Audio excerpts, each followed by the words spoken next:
Hey folks, it's Maxie here and welcome to another TW video. You join us for our second edition of AEW Lightning on the road to Blood and Guts.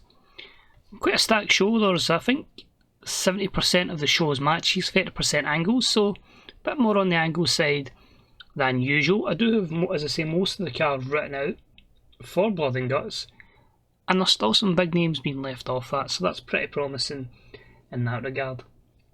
I think at the end of, after this episode kind of off video, I'm probably going to start putting people into developmental. I feel like the likes of Cody Vance, obviously, while we want to use him and we need people to put people over, I do feel he's probably going to be best served as someone in developmental, just to trim the roster down a little bit.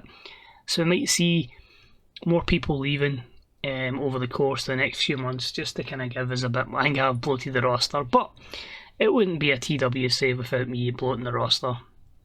If somebody becomes available, I've got to sign them. So without further ado, we'll crack on to this week's episode. Hope you enjoy it. I'm quite happy with what we've booked, and let's see if it does deliver on all fronts. Let's do it. So this week we're at the Save Mart Centre at Fresno State, Fresno, California, in front of just shy of 16,000 fans. We'll quickly go through our dark matches for the evening. What I've decided to do with the dark matches as well is I'm just going to make every one of them roughly about 8 minutes, give them a 2 minutes of non-in-ring time for their entrances. So I get 6 matches, so we'll always have 6 matches to give people opportunities. We had Angelico defeat Michael Nakazawa with a Cruceta Invertidus, 43 for that matchup, pretty decent actually. We had Anna Jay pick up the win over Gazelle Shaw in 820 by pinfall. That was a 53 rated matchup. We had Thunder Rosa defeat Maria Manic in 821 for a reverse DDT. A 51 here. A bit disappointing, given both had great chemistry, but we're just really trying to put Thunder Rosa back in the warm momentum category. When I had the Acclaimed, Max Caster and Anthony Bowens pick up the win over Best Friends in 815. With Anthony Bowens pin Chuck Taylor. A 49, we're slowly but surely getting the Acclaimed over. And we had a bout that was quite terrible, but it was Samurai Del Sol picking up the win over Peter Avalon in 801 with a Decel driver. 57, and that's with a bad injury taking its toll on pretty Peter Avalon. And in the main event, I believe, it was a pre-show bout that had a decent reaction from the crowd in subpar wrestling, as freshly squeezed Orange Cassidy defeats Frankie Kazarian in 751 with a super kick. 73 overall, 78 for Orange Cassidy, 51 for Frankie Kazarian. Time for this week's AEW Lightning.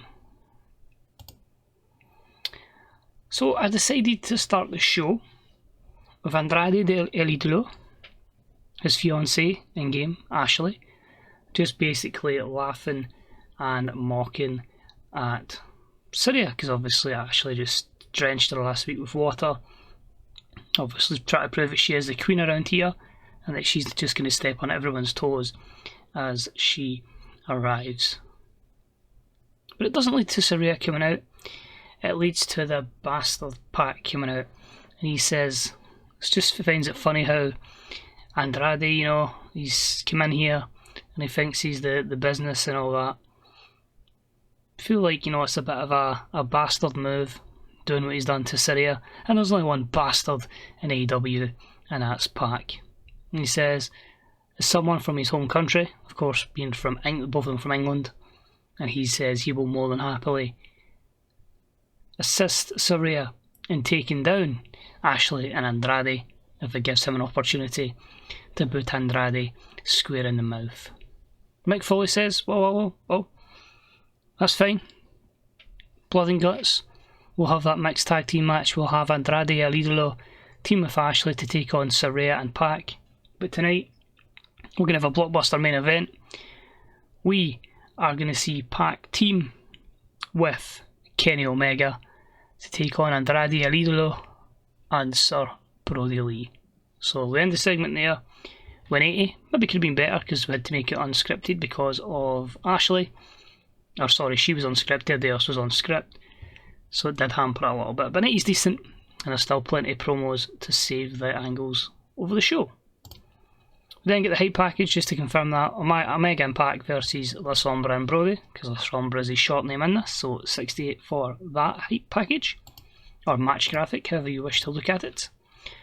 Opening contest on Lightning was about that had a decent reaction from the crowd but subpar wrestling, with Sammy Guevara defeating Matt Sydal in 6:04 with a 6:30.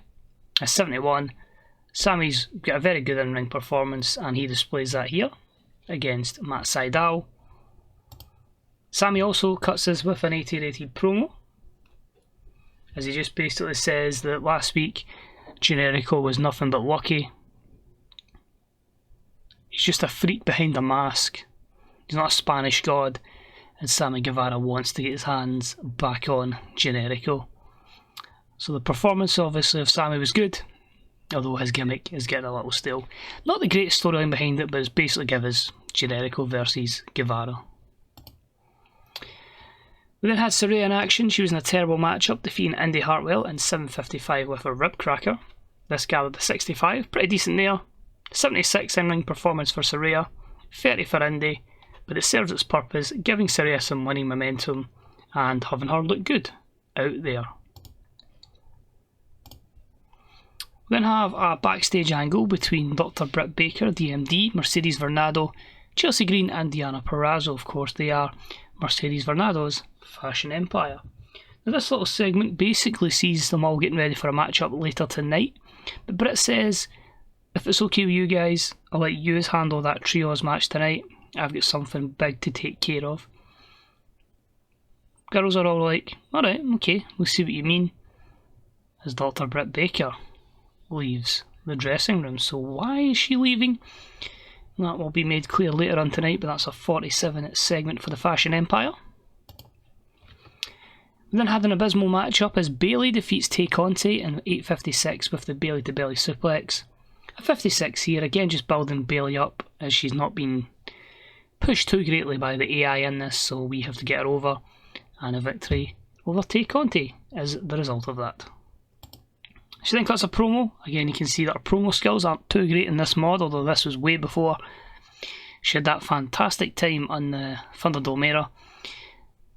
But she basically just says, Mercedes, there's going to be a time and a place where the two of us collide face to face again.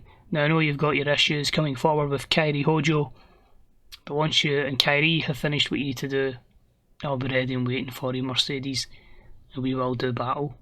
So a 46 promo by Baylee. We then had a decent reaction from the crowd, but subpar wrestling, with Scorpio Sky defeating Jack Evans in 6:36 with the Fatal Lancer, giving Scorpio Sky the 9th defence of the AEW Live Championship title. A 64, Sky with a 70, Jack Evans with a 44, and another promising win for Scorpio Sky. This in turn leads to a promo from Walter, and he basically says, I hope you enjoyed what happened to you last week, but rest assured you can keep fighting these losers week after week after week, but one day, Scorpio Sky, I will get my hands on you, and that championship will be coming around my waist. So Walter with a very threatening message to Scorpio Sky. 59 for that promo. We then had that trios action we mentioned earlier on. An abysmal matchup that saw the Fashion Empire, Mercedes Varnado, Deonna Purrazzo and Chelsea Green defeat Maki Ito, Maya Yukihi and Lana Austin in 8:57 with Mercedes pinned Lana. Mercedes carried the match in terms of in-ring performance with a 68. But 51 here, storytelling match of the day. You're just hoping again with the association with Mercedes, this can help Deonna, this can help Chelsea get over. But yeah, pretty decent, considering I say the lack of overness with most of the women in the matchup. We had Cody cut a promo on Kenny Omega. This was the one I was hoping would maybe salvage what we had earlier on, as the opener wasn't too great, but it's just Cody really saying, Kenny, kudos to you battling week after week, putting on all these stellar matches, but just be rest assured this is all going to take a toll on your body. Blood and guts is going to take a toll on your body, and when the time's right, I'm going to take that championship back away from you. We then had our co-main event of the evening, which was a superb matchup that saw Pentagon Jr. defeat Santana in 12:43 by pinfall with a top rope Spells Clash.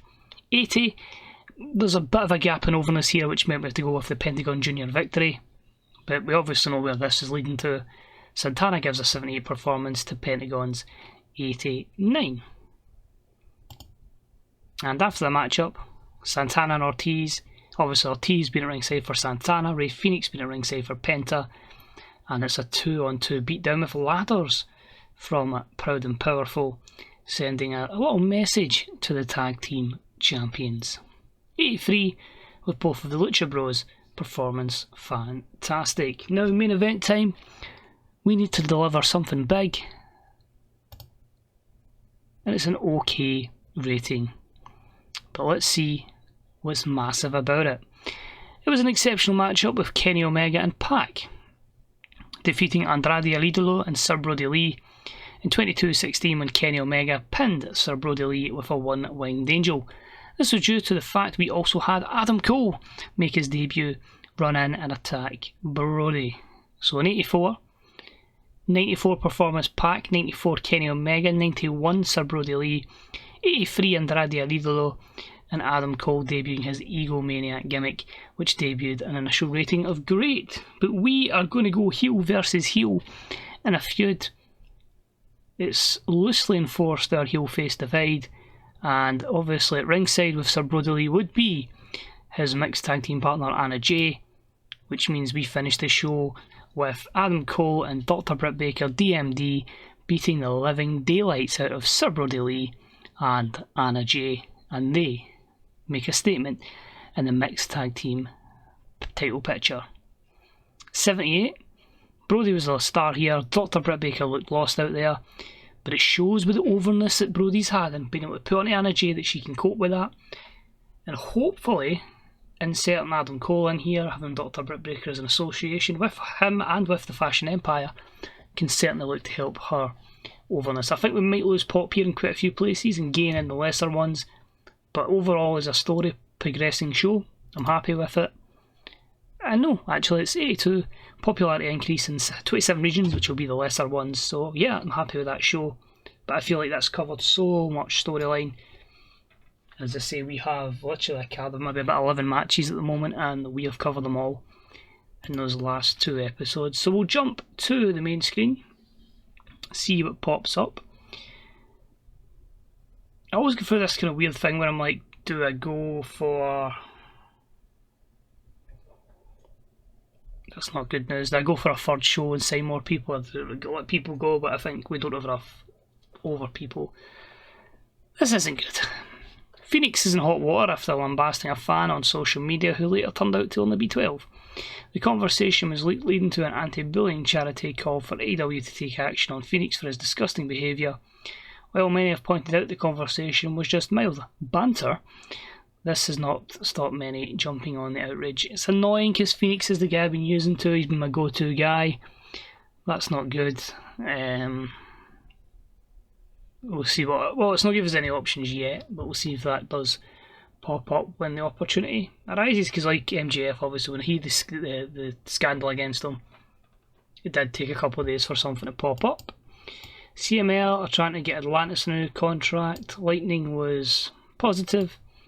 John Morrison could re-sign with WWE, although 42 years of age. His stats are really good in this mod. Bear in mind this is Gaz's like first ever mod that came out in like June 2020. So well, it is a bit inflated stats. Not the fact that John Morrison isn't very good, you know, he's actually class, but nah,